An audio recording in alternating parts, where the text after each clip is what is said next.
Hey, we're back again, room 619. I'm Joey, and that's Ryan. I'm Ryan. It's me, Ryan, over here. I hope you guys liked the episode we had for you last time. It felt pretty good to finally get around to doing another one. Yeah, it was like, what, fucking a million months? Yeah, it was, like most of a year. But speaking of general podcast things, we were looking through the analytics of the podcast recently. It's kind of interesting stuff. And we noticed there are at least 20 plays of the podcast on an Amazon Echo. And I'm not necessarily saying it's the same person, but I don't know many people with an Amazon Echo, do you? Are those like the Alexas? Does that count as an Alexa? Maybe. I don't know. If it counts as Alexa, I know one, and we have one, but it's broken. So Right. It's not us. So if you're the person who's listened to us 20 plus times on an Amazon Echo, feel free to reach out to us on Twitter. Say hi. Hope you like the new episode. You must have liked the other one, so I hope you're doing good. All right, now that that's out of the way, we can get back into our regularly scheduled dose of crazy. 11 p.m., August 21st, 1955. 8 panicked people arrive at the Hopkinsville, Kentucky police station. "We need help," one gasped. "We've been fighting them for nearly 4 hours." A Pennsylvania resident, Billy Ray Taylor, was visiting his good friend Elmer Lucky Sutton at his farmhouse in the tiny town of Kelly, Kentucky. Billy Ray went outside to the farm well to fetch some water when something catches his eye. A silverish object streaking across the sky he described as real bright, with an exhaust all the colors of the rainbow. He watches in horror as it comes careening towards the ground past the tree line, describing the sound as a hissing, and he says there was no impact sound. Distraught and alarmed, he books it back inside, where he tells his wife and the Sutton family what he'd just seen. But none of them took him seriously. That is, until the dogs began to bark. Something was approaching the house. The group at the police station described their attackers as having round, oversized heads and long arms with talons that almost touched the ground. Huge eyes and large hands out of proportion to their small bodies that only came up to about the two men's waists. Everything about them seemed to shimmer and glow in the dark night, their eyes emanating a yellow light and their skin a metallic silver look. The men grabbed their guns. Sutton gets his shotgun and Billy Ray a .22 caliber target pistol. One of the creatures presses its face against the window and Sutton fires his shotgun right out the window. They run outside to see if they hit the thing in the window, Billy Ray in the lead. He takes one step out the front door when a huge hand reaches down from the low roof above the door and grabs him by the hair. He's just able to pull away, and then the real fighting begins. This motherfucker shot someone just because he was licking the window? Yeah, he's freaking out. He saw this big thing crash out of the sky and into the woods, and he just started licking his windows? Ran into the building, scared, yeah. Good to know. Don't lick windows in Kentucky. Actually, don't lick windows anywhere. Yeah. Especially if they're not yours. Yeah. But if you're gonna do it, don't do it in Kentucky, because a man named Billy Ray is gonna be ready for you. Absolutely. Immediately, they see one of the strange little men in the tree line, another on top of the roof. Sutton lets out another blast from his shotgun and knocks one of the little goblins down, but appears uninjured, and it disappears into the darkness. Over the next few hours, the goblins would begin to approach, but retreat after being shot at, doing flips into the trees to avoid being injured. Can you imagine the scene, the horror of you fighting for your life out there, shooting at these creatures that are coming at your house, and every time you take a shot at them, they just flip into a tree? Like a front flip or a back flip? I am imagining a backflip. I like to think they do the backflip and then they go into the tree, though. So they kind of just like do a backflip, scream like parkour, like it's 2011 still, and they just hop up right into the tree.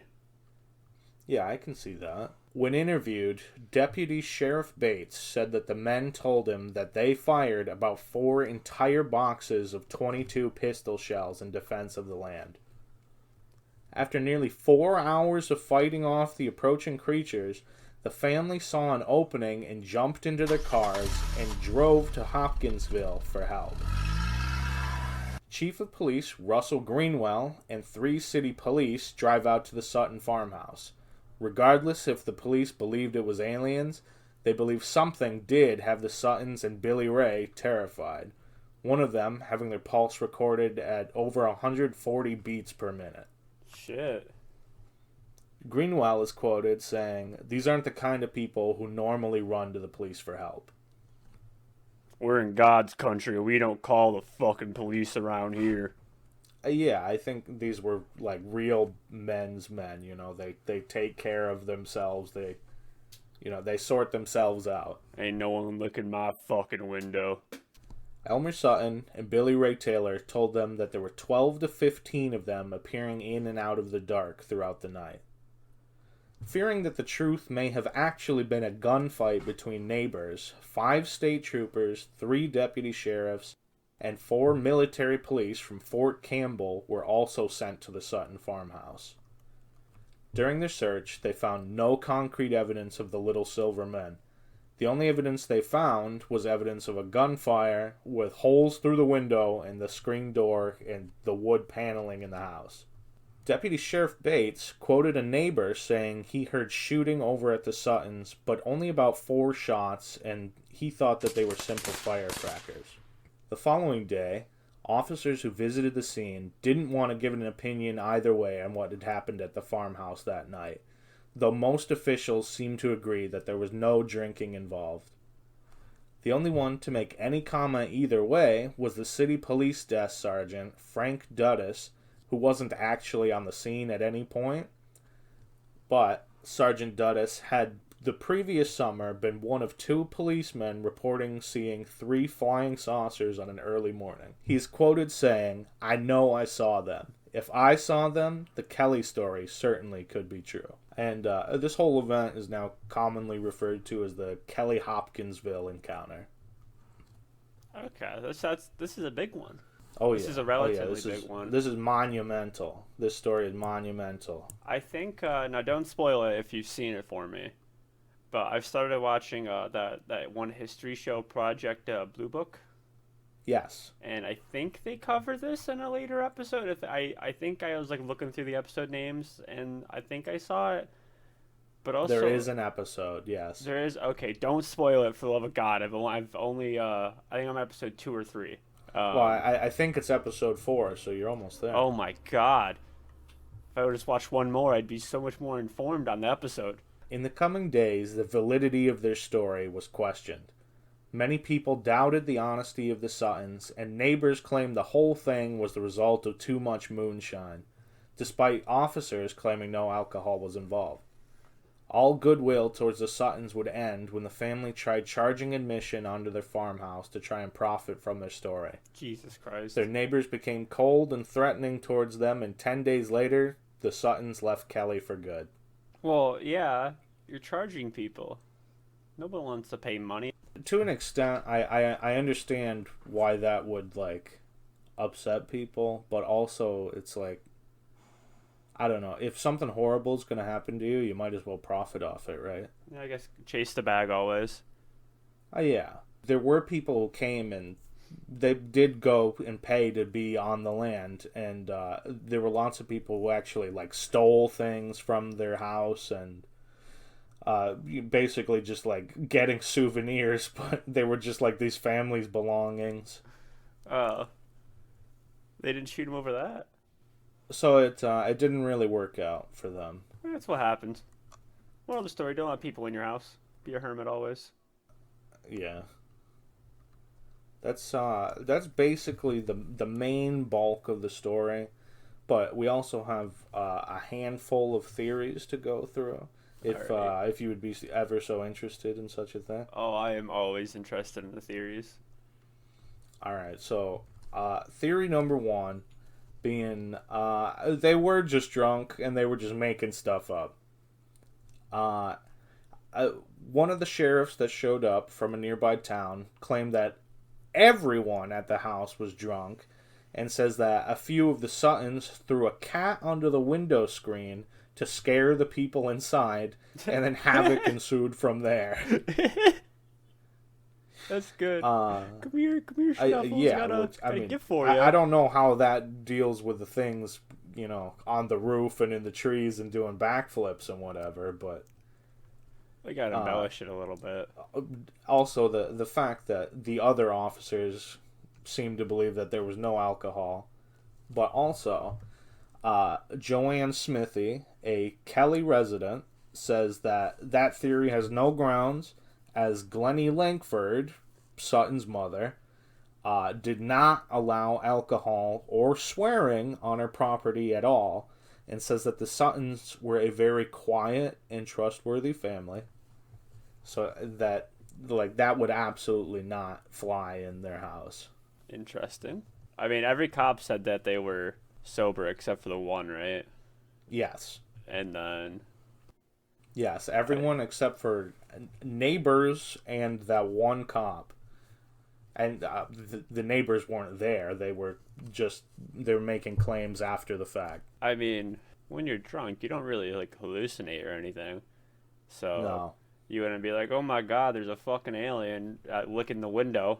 Let's shoot him. Yeah, I don't think I would be seeing little aliens pressing their faces in the window saying, oh, what's going on in here, fellas?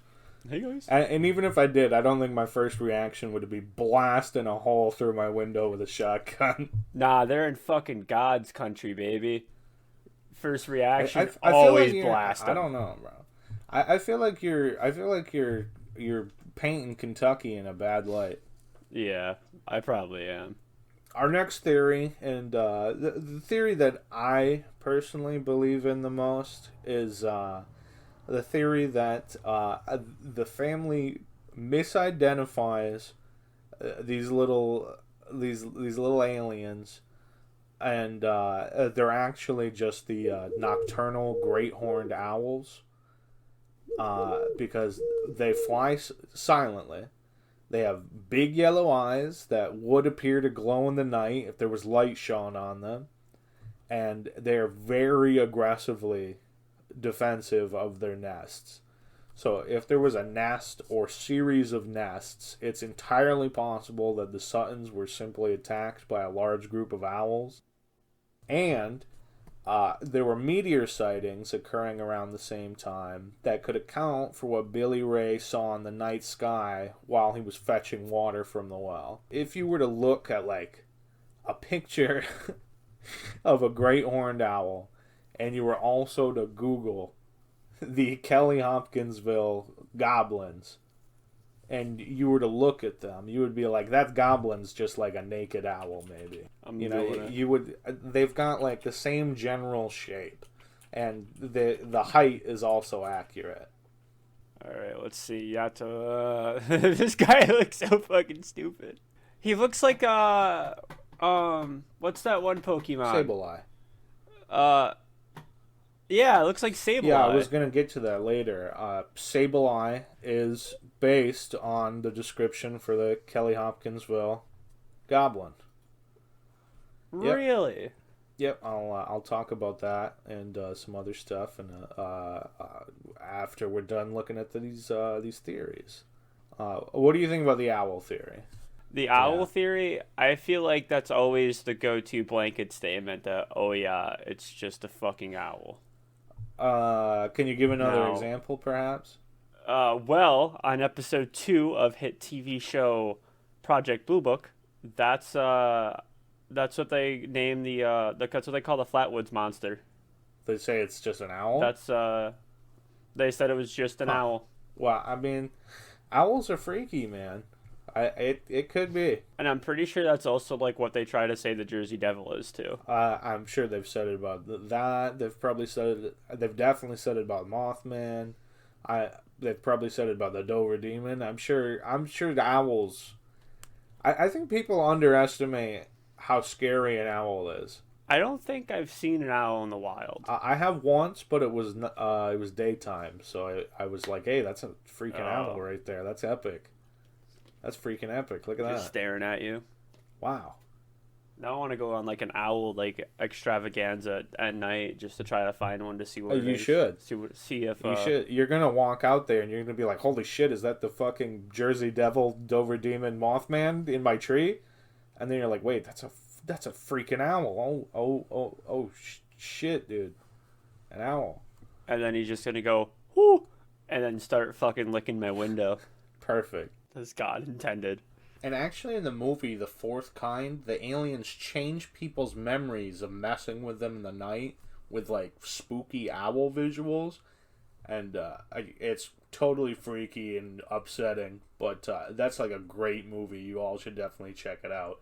Definitely one of the cooler alien movies out there. The most fun theory, being that there are actually just, like, a gang of aliens coming around and fucking with people.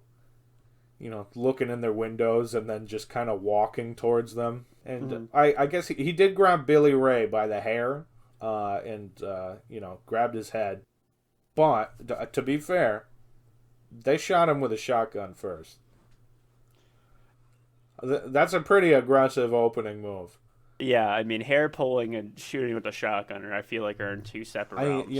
I also would be displeased with somebody looking in my window. But, yeah. Again, my first action would not be to pull out the shotgun and just start blasting.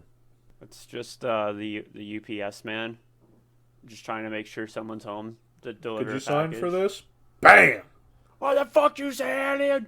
Billy Ray, don't fuck around. So, what do you think? Do you think there were aliens terrorizing this family? Oh God, we did another alien episode, right? And I'll be honest, I don't remember if my opinion's changed since then or not, because it's been a while. It's been a year at least, yeah. And I think it's still in the category of I want to say yeah. I want to say aliens have been here. Right. It makes sense. We recently just dropped a nuclear bomb, and I kind of like the theory that like. Once a world is able to completely self-destruct itself, that's kind of when they're like, hey, what to do? Don't do this. Right. They interact with us when we have that nuclear power. That is a theory. The universe is really fucking big. It's really big. And they definitely exist, but I don't know if it's big enough to where they'd ever give a shit to want to come around, or if they would even know if we exist. Right, and this is maybe an episode for another time, but there's the whole like Fermi paradox, where basically, if we were to advance to the stage where if any civilization were able to advance to the stage where they had like crazy space travel that would let us cross the universe easily, that's we're just more likely to have killed ourselves off before we actually even did that. Yeah. Ooh, fun idea. Maybe once we get like a new like nuclear weapons or whatever, they get like a little like blink on like a screen or something. And then that's like a new like hip tourist destination for them. It's like going down the Ocean City or something. They're like, man, it's really popping off down here on planet 3046972. Time to go down there and check out what's going on. We hear they just dropped some big stuff. And they get here and we don't drop shit. And they're like, well, this fucking sucks. And then they just like, then it becomes like a dead tourist destination. Like, I can't think like anywhere else that used to be cool but isn't anymore. Like a mall. It just becomes a mall. We're now just a mall. We just kind of, you go there when there's nothing else to do. Yeah, it's like, all right, I guess we'll go to the mall. Or like you go there for one specific thing. True. It's like, all right, gotta go fucking pick up some Auntie Anne's.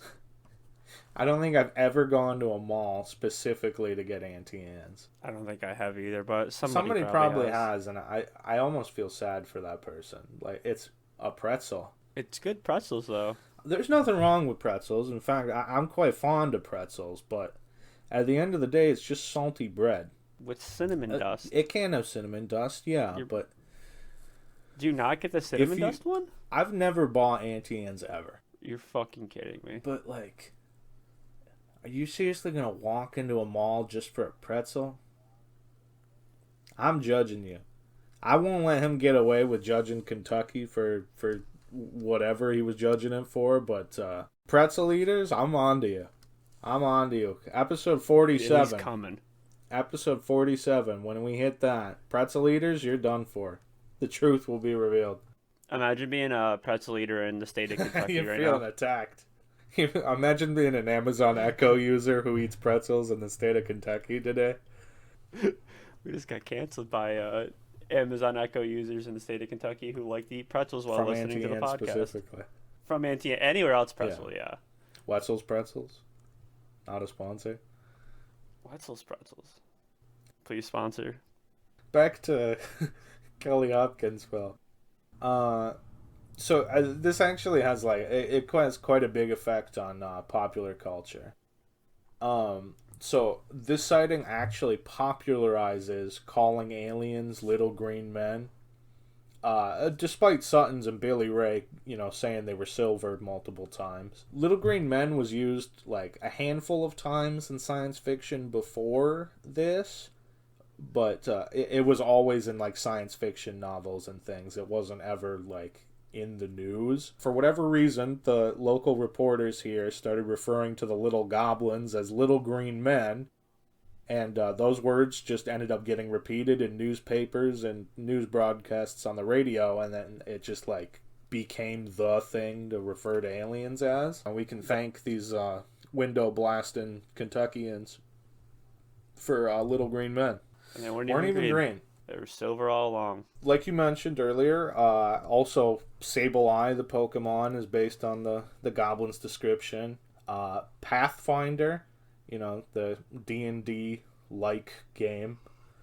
Oh, okay. Nope. I thought we were talking about Apex Legends. I was like, whoa. That has a type of monster called the Hobkins, and it's also based on the creature's description. There's a musical based on this. There's various television episodes describing the event, just like you mentioned before, Project Blue Book. And there's at least one movie loosely based on the Kelly-Hopkinsville Encounter. The people in Kelly aren't so hostile about it anymore. They were really unhappy with the Suttons before for whatever reason.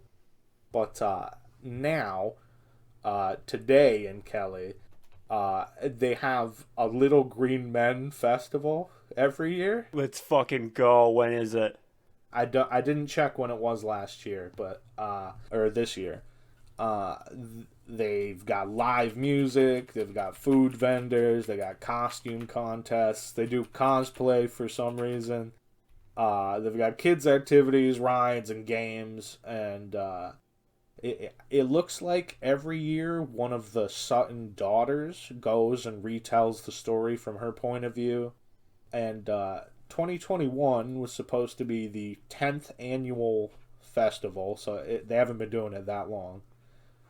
But it got canceled due to the pandemic, so I guess even goblins and little green men can get COVID. I'm looking up shit on the festival because I really hope that it coincides, but it looks like it's more of it's a summer thing. Right. Based on the history, July is the hot month. It probably happens I was really hoping around it'd the be anniversary of the event, so like August 21st, I would imagine. That would make sense, yeah. Oh, it says it right on their Facebook description. Third week of August? Oh, Jesus Christ, how do I use the internet? Perfect. Wow. Third week of August. We're going to have to make the trip out to Kentucky. Imagine I think there's too much time to fill in between. I think there's like 2 weeks too much time. But because Mothman Festival is always September 17th and 18th this year. So we could just hit those things back to back. Back to back, find some filler, kill a road trip. Episodes on the road, it'll be perfect. Tell me, what are your thoughts? What are your thoughts? Right I'm just so I don't think it was an owl because I just don't. My brain doesn't want it to be an owl. The backflip thing kind of has got me going. Whoa. Well, Owls don't do it backflips. could, it could also just be that they were on the ground and then they hear a loud noise and they just fly up to the thing above them. To a branch above them. It is dark out.